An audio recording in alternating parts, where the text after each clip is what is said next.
burying the nigga Jay Prince. Yeah, it makes sense. You feel stupid, y'all jam rock, cause BM out in the streets calling murder, cause his junior gone. Let's move along. Case closed. I'm an a-hole, coast to coast. I turn whoever in my space ghost. Nigga, you can rob for your chain. We take those. You think it's a game though? You get shot mid-grand theft. Photos rip off like Saints Row. I ain't come to play, so I'm flipping the kill switch. One round down. You got two more to deal with. Alright. From the second we met, nigga knew that you was gonna be a body ahead in time, and that's the first place. Second, you met with a body ahead. That's the first place. Hey, you know the story about what you, the little turtle and the rabbit? Say, yeah, I know. If them niggas would have raced on the highway, shit would have died in the worst way. My point is, if I would have killed you today, my man would have caught him on Thursday. Blood hungry with a gun in hand. And when that dust came, shit, he almost caught Born. Saw Born and raised that like it was his birthplace. Almost saw Born and raised that like it was his birthplace. You know what's another thing with you, my nigga, that I realized? There's other things that I gotta speak about. Talk to me. You know why I don't fuck with you? Tell the people that you my mans, don't lie. Like tell them niggas we cool and all that, like swear. On God. On God, nigga. You want me? What's my mother's maiden name? What's my birthday, nigga? What's my kid's name? Surprise. You see why I don't like niggas? Your statement proof you only play close and see murder like an eyewitness to get this money. You disloyal. You know what's another reason why I don't fuck with you, my nigga? And this is going by memories. You fuck with niggas I don't fuck with. So our relationship gets torn by frenemies. I'm gonna show you an example. What if one of your closer friends killed me? What you gonna do? You gonna go kill them, nigga? Cause it hurts when you remember me? What if I kill one of your closer niggas? What you gonna do? Nothing. Wear a shirt, light a candle, and probably pour some Hennessy. You disloyal. Now whoever adjacent to him, no Born identity. You not to be trusted. You one of them niggas mainly I say in the game why the reason I really don't fuck with. Everybody wanna ride and float through your wave and then jump shit. Jump, you shipped in a package when I dump shit and you're Born. You really made it across a lot. Rapping your heart out years for lately, just to tell these niggas after doing all that, maybe it's cause you be acting like what you spit is amazing. This now where I have to realize you probably forced her home so want nothing from you. Now apparently anybody could son you. And I gotta, even though I ain't want to, get rid of the baby. Nigga, this is bad for you. To the third round. And it's about to get worse now. Y'all know the motherfucker, fuck the world, you fucked by it. You Alright, come on now, bottom of the second, Born. I said second round, and only get worse, man. Your drive may not lead you to a funeral, but them hearses can. You got a worthless hand, chrome on board. I heralded.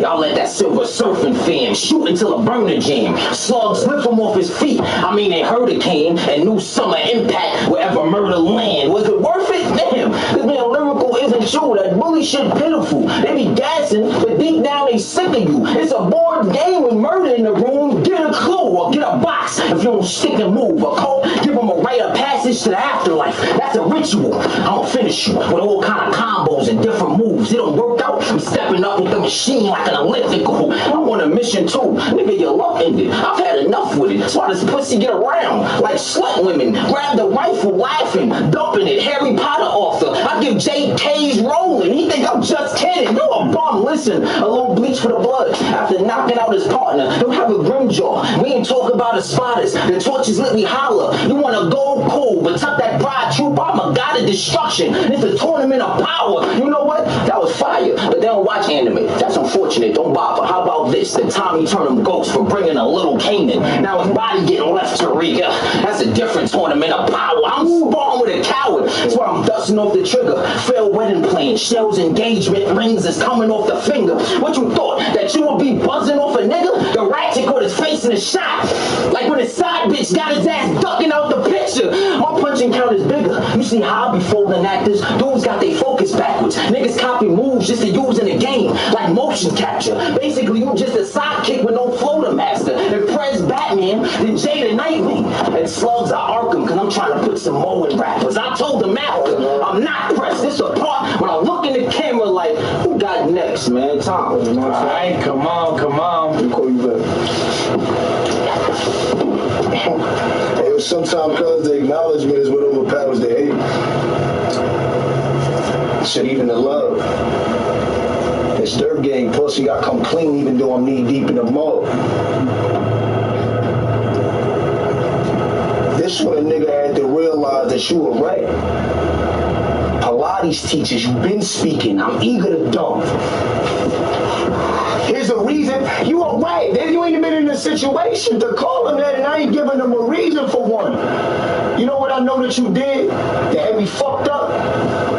It's most of the time when niggas tell me I'm on my cell phone, right? And what, chump?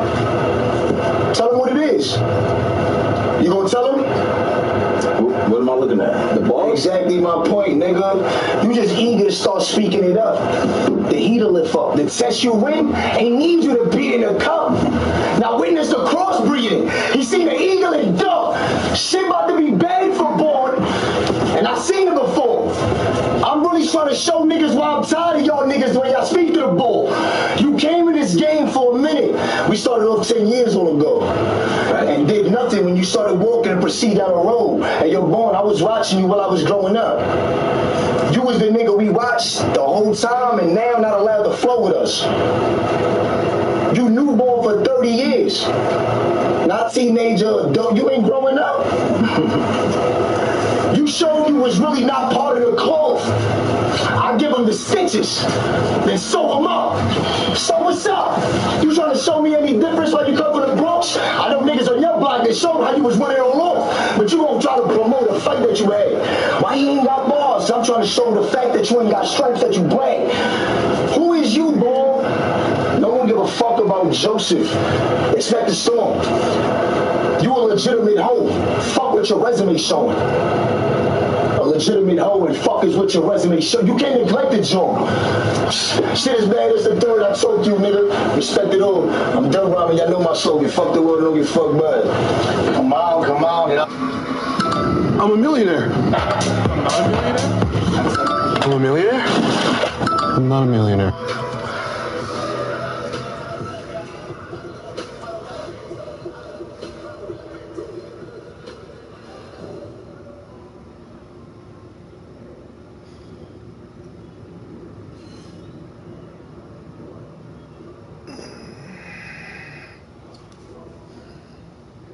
Need for Speed Heat. Let's get it. A little gameplay.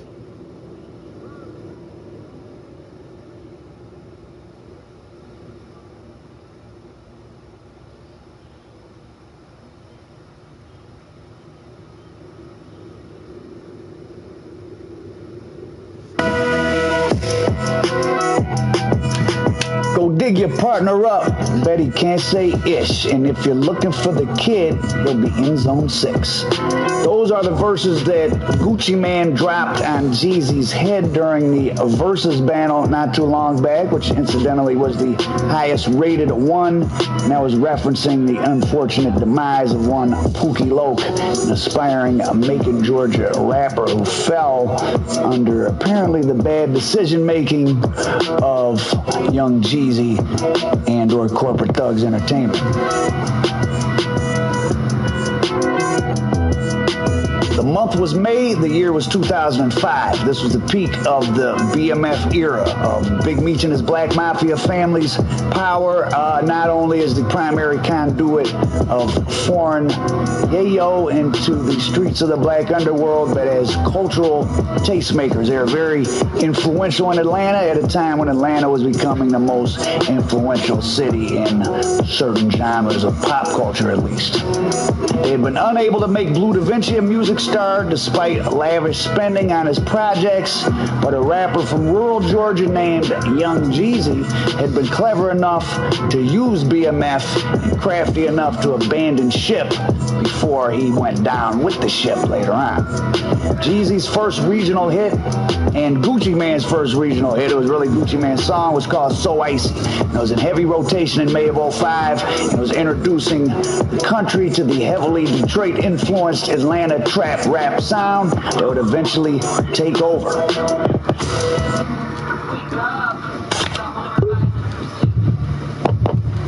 This is going to be a bloodbath. Well, damn, I fold. I fold. I fold.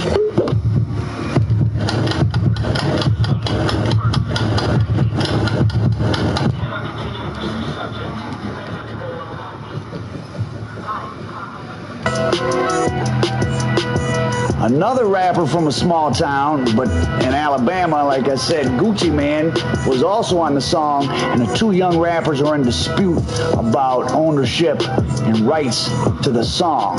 And one of the current hot producers, Zaytoven, that was one of his first big songs, and shout out to Al Nuke, who's working with Zaytoven right now. And as an aside, Zaytoven doesn't drink or smoke weed. More of us should do that. That's another story. Okay, so the song is out, and Jeezy and Gucci Mane are trading words, yes, off the record in the streets of Atlanta, and Jeezy decides to make a diss song. And that's why a young rapper from Macon, Georgia was on a dead-end street called Springside Run, along with 4 other men dressed in black and running up to the front door in broad daylight. Apparently, they weren't too experienced at this because a neighbor saw them. I don't know if he called the police. I mean, really, if you're robbing somebody, you can just ignore that. You can just hang out outside and stick a gun in their mouth when they come out, but that's not what they did. One had brass knuckles, one had a gun. They got in the door. I'm not sure if the stripper let him in. Oh, I forgot that part. Gucci Mane was inside the apartment with the stripper letting her hear his new song so she might request it. And no, that sounds funny, but actually this is a time when the strip clubs are becoming really popular for breaking records, and the strippers had to request them from the DJ. So if you could pay some strippers or get them on your team to request your song, it was part of the promo game. So either way, whether these guys followed him there or she called it in, they run in the living room. One of them hits Gucci Mane, and Pookie Loke goes for a gun, I guess, and Gucci Mane was faster, and he's hit. And the 5 guys run out. Remember, this is daytime. 4 of them run off. Pookie Loke's hit. He kind of drifts off into a wooded area, and he drops.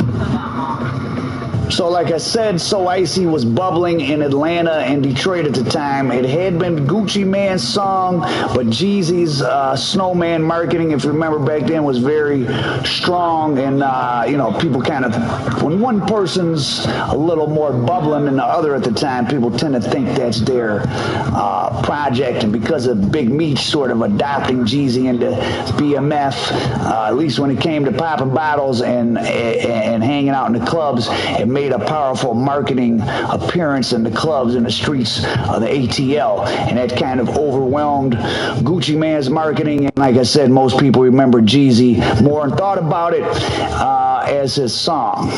In fact, at this point, Gucci Mane and his rap style, which is kind of considered very influential now, was still kind of like a joke. People would ask, was he retarded and this and that, and actually, of course, went on to have a huge career. But Mr. Radrick Davis had the last laugh when it came to getting money. Gucci Mane had been talking greasy about Jay Jenkins on the radio and in the streets, like I said, so Jeezy came back with the diss song.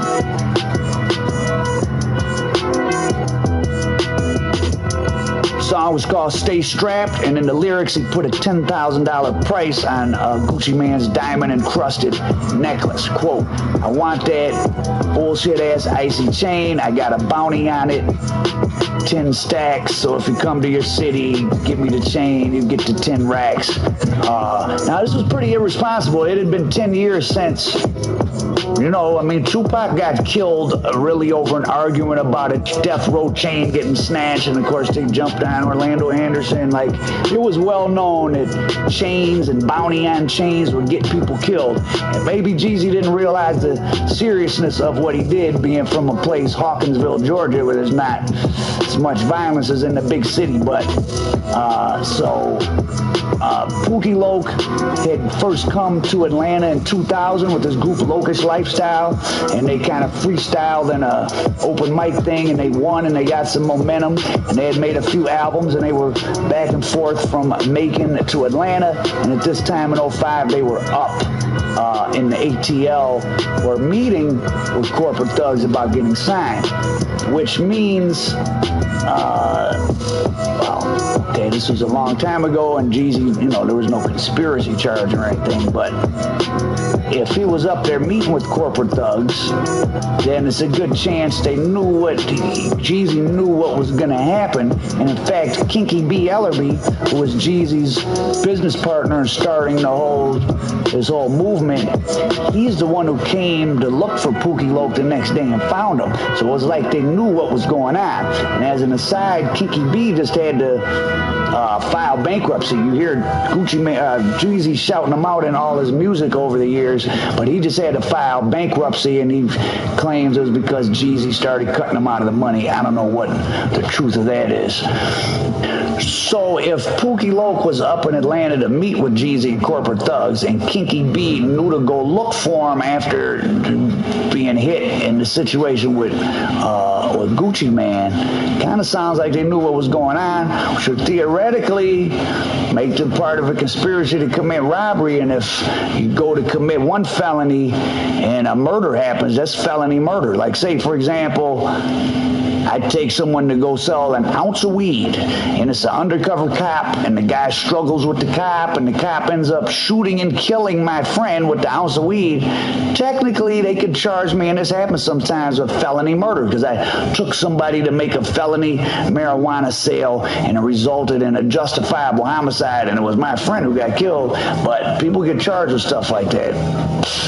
Just an interesting legal thing you should be aware of. So in one of those odd little details of things like this, Pookie Loc had recorded a song kind of with lyrics foreshadowing what happened to him.